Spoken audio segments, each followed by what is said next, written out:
amma furmaata dubbadhu malee beekumsi kan furmaan irratti nam sokkuma dhiqamanaa nam kuni politikaarraa fagoo jira. Gurbaan sukkaara qaba. Politikaarraa fagoo jirta biraas. This is politics man. This is politics.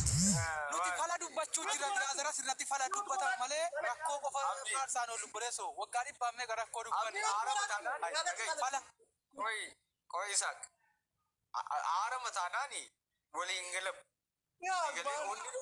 Dhukkuffachuudha wanna isiitti immoo warri taraa isin geenye gaafa inni dubbatu dhukkufadhaa keessatti.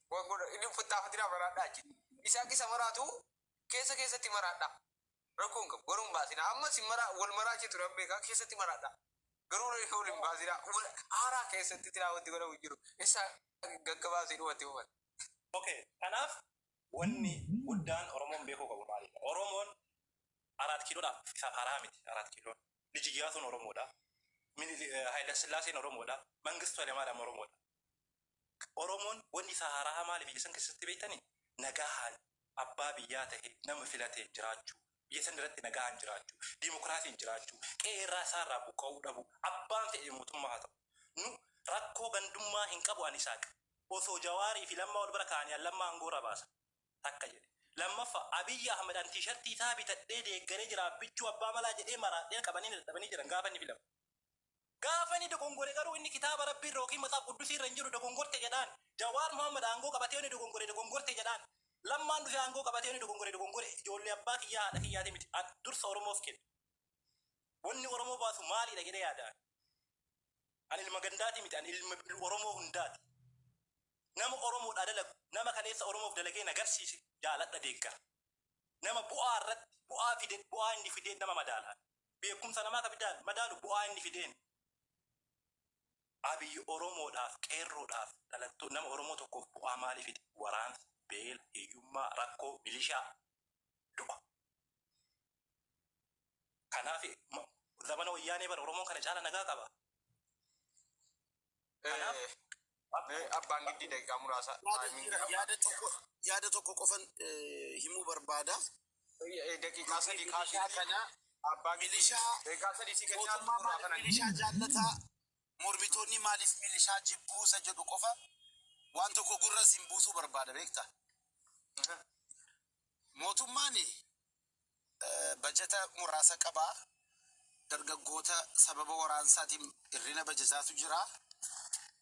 Kana jedhee dargaggoota kana hojii barbaachisaa ta'etti ramaduu hin dandeenye akka xinxala abbaa giddiiti beekadhu malee ani badhaadhina keessa hin jiru. Kana jennaan ijoollee kana hojii qabsiisuudhaaf warra kaan abaa'ootti seenee kaan miseensa raayyaatti isa biyyaatti seenee kaan humna addaatti seenee kaaf immoo qeerroo walitti qabee ganda keessan bulchaa safara keessan eegaa qe'ee keessan eegaa achuma funaannadhaa nyaadhaa jedhee hojiitti kireet godheetti kenne. Warri mormitoonni immoo maaliif barbaadu ijoollee kana itti akka kaleessa qeerroo kaleessaa asfaaltii irra baasanii itti mormii gaggeessuu barbaadu. Beektaa adda mormii yoo labsite hin jiru ijoolleen milishaa taate akkuma jiruun yoo milishaan humti lama meeshaa lafa kaa'ee hiriira sii bahee malee wanti bahu hin jiru. Si galee amma qeerroo milishaa irratti kan wal falmanu qeerroon safara keessaa milishaadha. Milishaa irraa naa hiiki lafa naa kaa'e gaafa ati hiiksiftee ijoollee gandatti deebiste ani immoo bobbaaseetiin hiriira baasisaadha. Si galee? hiriira nagaa bahuun hin danda'amu ture. Hiriira eenyuun si ba'a ijoolleen hojii qabdi yoo sitti mee barri ijoolleen tokko namni hiriira nagaa wal baasisiise faana jechuun sirrii miti jedhee maal jetti? Hiriira nagaa fakkeenyaaf hiriira balaaleffatte natti maal hiriiroo baame fakkeenya hiriira nagaa gaafachuu hin danda'amu. Hiriira nagaan bar maqaan saayyuu hiriira nagaati. Hiriira nagaa namni orku hin jiru. Si galee? Hiriira nagaan taane hataasi nagaa haasa'aa jirta inni ati hiriira nagaa jettu kuni.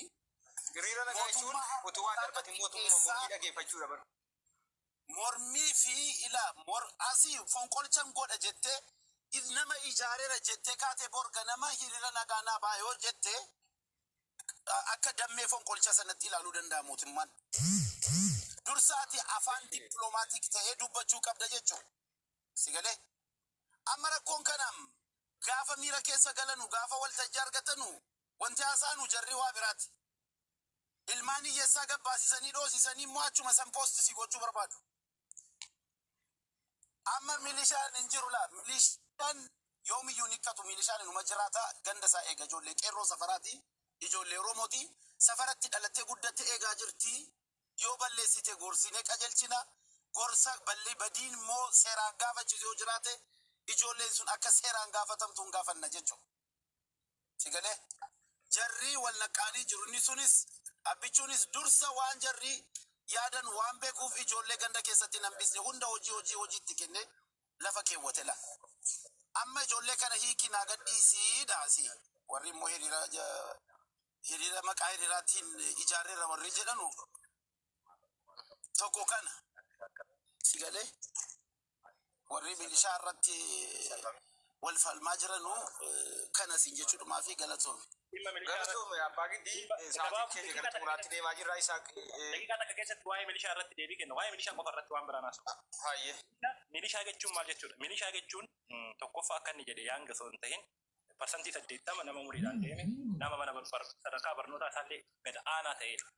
Akka jedhe. Lammaffaa namoonni kun wayyaaneen gaafa biyya jalqabdu aangoon jalqaba namni itti jarri itti kennite nama barumsa hin qabnedha. Mootummaan kunis namni barumsa hin qabne aantummaa namaa hin qabu wallaalaadhaa yaada hin qabu nama dargaggeessaa wargi ulee qabatee itti fiiga. Obboleessa kee arrabsaa Abbaa Giddi barumsa xiqqaa ta'uu garuu ijoollee xixiqqaadha. Ani ijaanin arge. Dhugaa dubbadhaan. Sirra ijoolleedha daa'ima. Dhugaa dubbadha na dhagaye. Dhugaa dubbadha. Tokkoffaa milishaa isa durii mindaan qabu tokkummaa dhagaye. Milishaan mindaan qabu mana hoteelaa tokko ol seenee nyaatee zarakee deema. Akka guyyaa yoomiyyaa dalagata. Humnaan jiraata nama tuma nama arge akka barbaade godha poolisii fi wattaaddara kamiyyuu caalaa Oromiyaa keessatti milishaatu humna qaba. Maaliif beektaa? Aangoo ajaa'ibaa kanatti kennamee jira wallaala waan ta'eef. Wallaalaan nama beeku waxxaatii fitumee ka'ee mattaawaqaa si gaafata. Fitumeeti caccabsee ka'ee mattaawaqaa fide. Maaliif wallaalaadha? Warri biyya ilaal amma as keessa bu'aa sooftuu ijoolleen biyya keessa jirti. Namni biyya keessaa si dhagaa jira. Namni biyya deemee dhufe si dhagaa jira. Ijoolleen milishaan amma ijoollee daa'ima ijoollee safara keessaa warra barumsa dhiisanii waan tokko baadiyyaa keessaa kan ba'an ijoollee keenya kan silaa immoo ijoollee kana immoo hiriira baasifte immoo goota jettee kaati silaa post gootu kanatu arra milishaa si jalaa ta'anii jennaan. Ati sigaa በማህበረሰቡ የተገፋ ነመ ዲበም ነመ ገንደ ጃለነ ገንድ ጃለነ ሱ ሚሊሻ ከናፍ milishaa jechuun baay'ee gadi bu'aate aantummaa nama hin qabne nama beekumsa hin qabne nama mootummaa kana qofa mootummaa akka waaqaatitti ilaalu akka nama rabbiititti ilaalu waan mootummaan kun jedhe nama mootummaatti gibirallee dachaa gaafatu gandarra deemee damoota hin qabu dachaa fudhata gibira gandarra deemee nama rakkisa nama boochisa hawwata boochisa dubartii guddoo gafuudheetuma sheekatuma nama jimmaa agartaniittan akkatti fuudhanii sigalemi waan hin taane nama dalagan jimma keessatti milishaa waan nama uummata jimmaa godhaa jirtu. Sababa gibiraatii wal qabate Oromiyaa keessa geeqaa jirti bar.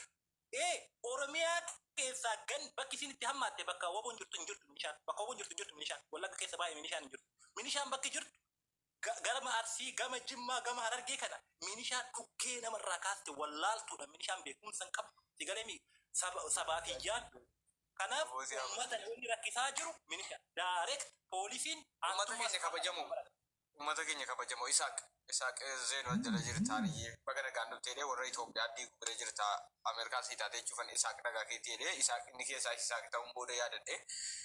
Walumaa galatti marii keenyarraa ani yeroon karoora keenyaa xumurameera waan ta'eef yeroo keenya xumurreerraa waan dhumarratti jettan yoo jiraattan daqiiqaa tokko keessatti abbaan Giddii waan dhumarra jedhu Abdii Badiruu waan dhumarra jedhu Isaaq waan dhumarra jedhu sanyii nadhii gammadaa waan jedhu abbaa Giddiirraan eegalaa daqiiquma tokko keessatti waan dhaamudhaamee miliqa sagantaa keenya amma boru walitti deebinutti jechuudha. Abbaa Giddii waan jettu qabda waan xumuraa waroo waan jedhan abbaa Giddii. Ani xumura yaada kanan qabu jawwee kiyyaaf idduun jaalladha Jawaar Mohaammed rikardii naa godhaadha. Aduu rikardiin godhaa'usi. Nan baay'ee jaalladhaan kun itti fufii jechuun Jawaar baay'ee jaalladha. Jechuun nama Oromoon jaallatu nama guddaa nama hojii gurguddaa duraan hojjetee qabsoo bilisummaa Oromoon har'a argate kana keessa nama ga'ee guddaa qabu. Jawaar Mohaammed. Ummata ijoollee hin taane kana cal jedhee girrisaan uggoo jala deemu kana ilaalee akka inni hin dogoggorree Jawaar Mohaammed kan nuti barbaannu akka inni paarlaamaa seenuu barbaanna. Waan bibilchaataa paarlaamaa keessaa sagalee Oromoo ta'ee yaada Oromoof achitti bakka guddaa sadarkaa guddaarra ta'e akka falmuu barbaanna. Sigalee sadarkaa ministeeraatti isa arguu barbaanna.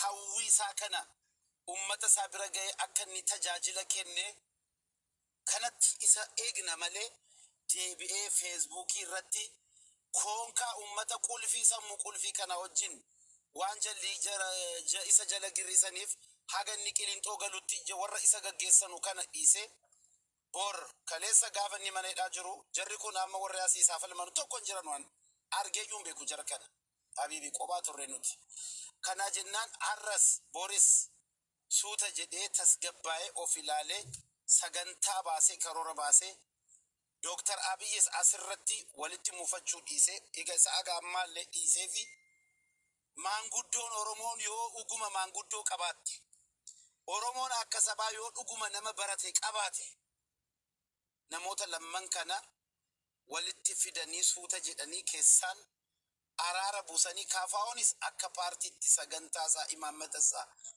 afaan dippiloomatii ta'een beeksisa hojjetee maal jedhee filannootti dhiyaate kursii haga argate nuti obbo Boqqalee Garbaa Mararaa Guddinaa Profeesar Mararaa Guddinaa hayyucha Jawaar Mohaammed paarlaamaa keessatti arguu feena waan ta'eef haala kanaan yoo deemanii irra lamman jaraatiifuu sabaafis biyyaafis nuufis mooraalii keenyaafis kanatu nu wayya malee har'a yoo jaallattanus jibbitanus yoo meeqa wal aarsaa teenyullee muudiuma tiktookii oowwisuuf yoo taate malee yoo gara dhugaatti dhufne karaan kun nuun baasu sabas fokkurra gataa Jawaar kaleessa akka sana qabsaa'ee maal jedhee hojii meeqa hojjete deebi'ee Minisootaatti galuusaa kanattis gammachuu hin qabnu.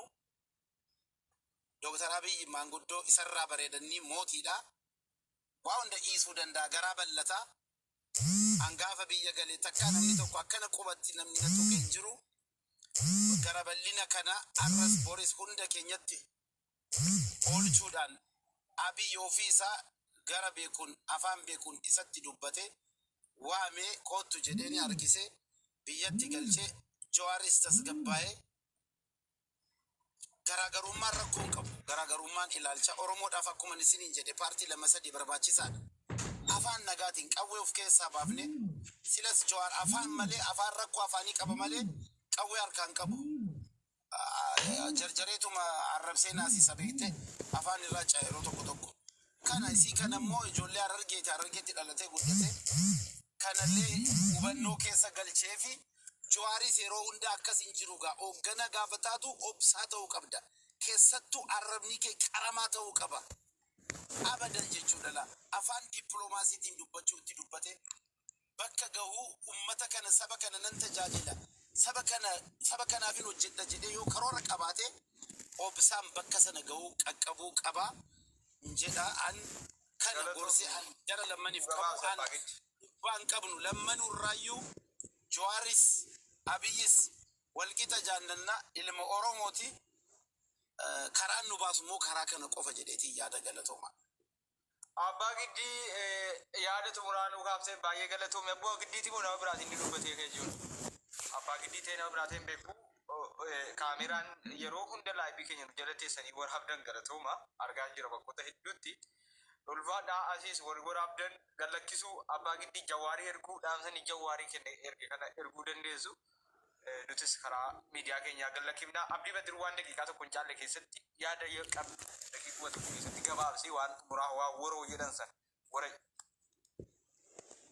galatoomi awwannaan jechuu barbaabumatti qabsaa'onni Oromoodhaaf qabsoomna jecha warra hayaa arasaa tusti abbataachin beeta mangisti marrakaba allebbin jedhaniif farda taatan kun gara nagaatti dhuftanii mootummaa kana wajjin mari'achuu waan akkasii akka yaada kootitti jechuudha malee biyyi feesbuukiidhaan gabaabumatti biyyi feesbuukiidhaan qoftu hin jirtu biyyi akka ጠቅላይ ሚኒስቴርን jedhe በተውስጥ ጠበንጃ የሚፈርስ ሀገር የለችም ያከነ jedhe kilaashii sadiin biyyi diigamtu sin jirtu warri woboos kilaashii sadii tuudhaani biyyi nama miliyoona 100 miliyoona 30 qabdu kan diigamtu jirtu nagaa buusee qabsaa'onni oromoo kun walii abboomanii dirqamumaan utuma siin jara quuqtu sikale walii abboomanii waan irra darbamuu qabu irra walii darbanii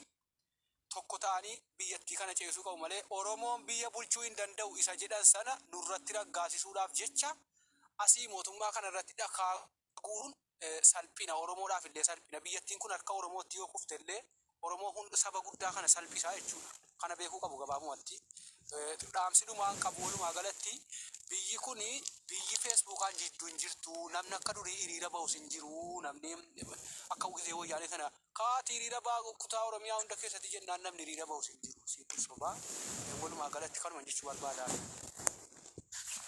Galatoomii ulfaadhu isa gabaabsi daqiiquma tokko gabaabsu yaala. Waan baay'ee jedhanis galatooma nuti